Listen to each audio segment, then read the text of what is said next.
Okay, good morning mga kaumigas ng Leyte, mga plantitas dyan. Ito ang aking money maker plants. Ayan o, maganda na.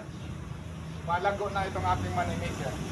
So mayroon pong nag-order sa atin na magpa-seedling. Ayan o, kinat na natin yung mga nasa ilalim. Dahil gusto daw nila nito. Yan, mayroon ng ugat siya. Kaya ilipat natin siya dito sa paso, no? Mayroon tayong tatlo. Yan, no? Yan. So kailangan nating ingatan na hindi mababali itong kanyang ugat. So tatlo lang po ang mayroong ugat. Ito po. So mayroon tayo ditong lupa na atin na pong linagyan ng mga compost, mga dahon, no? Yung mga nalalantang dahon, pinalanta na natin dito. Dahil yun po ang ating ginagawang pang fertilizer sa kanila. Kung makikita nyo ay parang medyo mataba. So ayan, transfer natin dito dahil yung ating paso, plastic na paso ay linagyan natin ng screen para hindi tumago sa butas yung mga lupa. Kailangan po talagang mayroon siyang mga plastic screen. Yan. Tapos, ito na ang ating bonsai na tinatawag na money maker. Yan. Dahan lang. Medyo pahigayin natin siya ng konti. Mataba na ang ating lupa kaya hindi na siya mahirapan.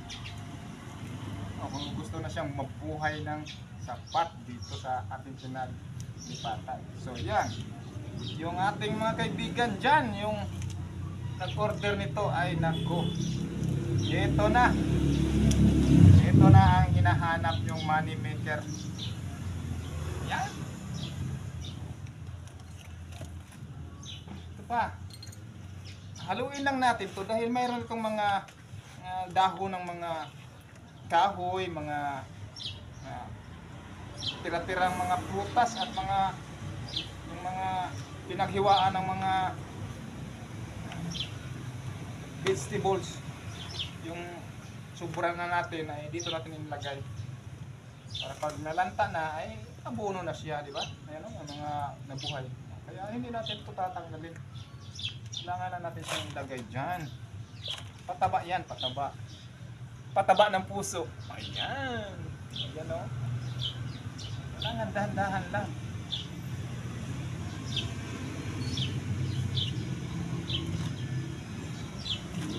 Labs natin ay nagigisi na.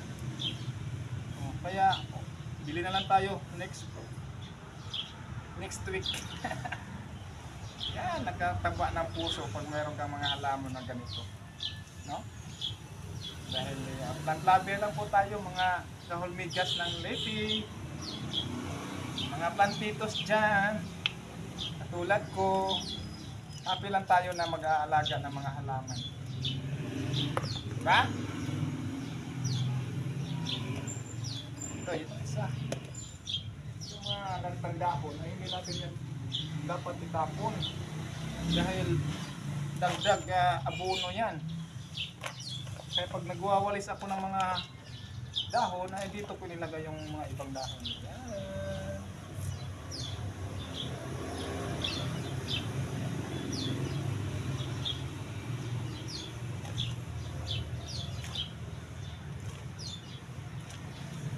Okay?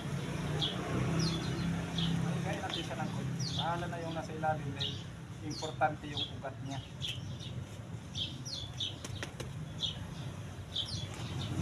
Madali naman lang mabuhay ito kahit hindi na pwede natin i-markot. Eh nung una ay hindi ko ito yung minarkot. Inilagay ko na lang sa mga pasok.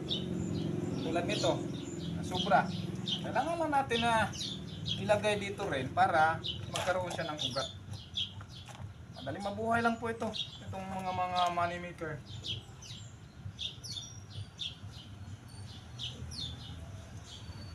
So baka pag dami na kanyang ugat, ay pwede na natin itong ibenta na naman.